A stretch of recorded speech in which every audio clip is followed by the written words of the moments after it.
레위기 5장. 어떤 사람이 죄를 지었을 때 그 사람의 죄에 대해 증인이 된 사람은 증언해야 한다. 만일 증인이 되겠다는 선서를 하고도 보았거나 알고 있는 것에 대해 증언하지 않으면 그 사람의 죄가 증인에게 돌아갈 것이다.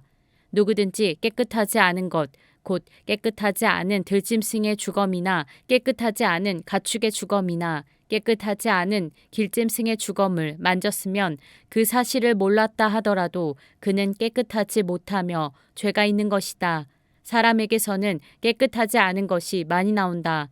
어떤 사람이 다른 사람의 깨끗하지 못한 것을 만졌을 때 그가 몰랐다 하더라도 알게 되면 죄가 있다. 어떤 사람은 아무 생각 없이 맹세를 하기도 한다. 좋은 일을 하겠다거나 또는 나쁜 일을 하겠다고 맹세를 하고 맹세한 사실을 잊어버리기도 한다. 하지만 그 사실을 알게 될 때 그는 죄가 있다.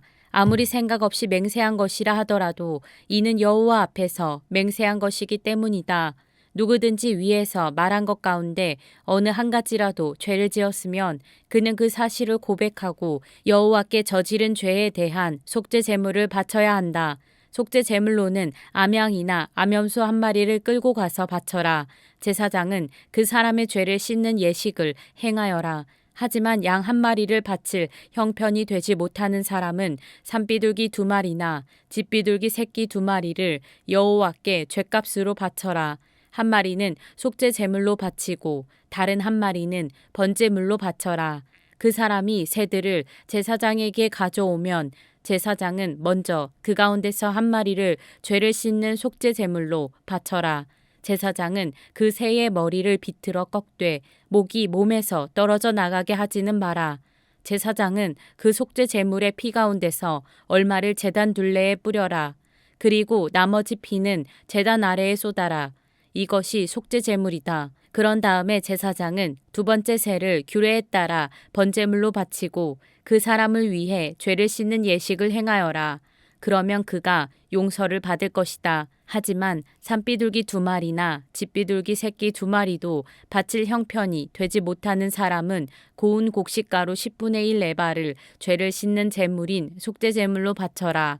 그것은 속죄 제물이므로 가루에 기름을 섞거나 향을 얹지 마라. 제물을 바치는 사람은 그것을 제사장에게 가져가거라.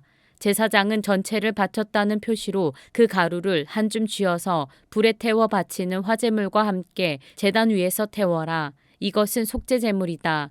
그렇게 해서 제사장은 그 사람을 위해 죄를 씻는 예식을 행하여라. 그러면 그가 용서를 받을 것이다.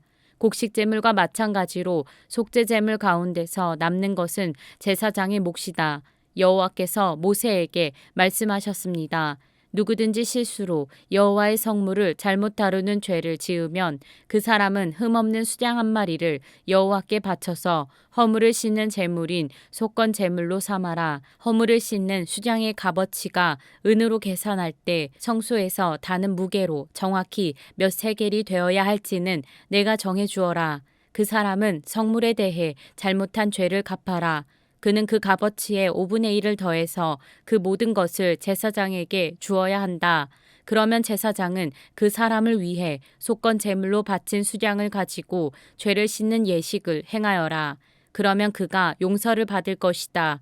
누구든지 여호와께서 하지 말라고 하신 일을 해서 죄를 지었으면 그가 그 사실을 몰랐다 하더라도 그에게는 허물이 있는 것이니 그는 자기 죗값을 치러야 한다. 그는 제사장에게 내가 정해준 값어치의 허물을 씻는 속건 제물을 가지고 가야 한다. 그 제물은 속건 제물로 알맞은 흠없는 수량으로 하여라. 제사장은 알지 못하고 저지른 그 사람의 잘못을 씻는 예식을 행하여라. 그러면 그 사람은 용서를 받을 것이다. 그는 여호와께 잘못을 저질렀으므로 속건 제물을 바쳐야 한다.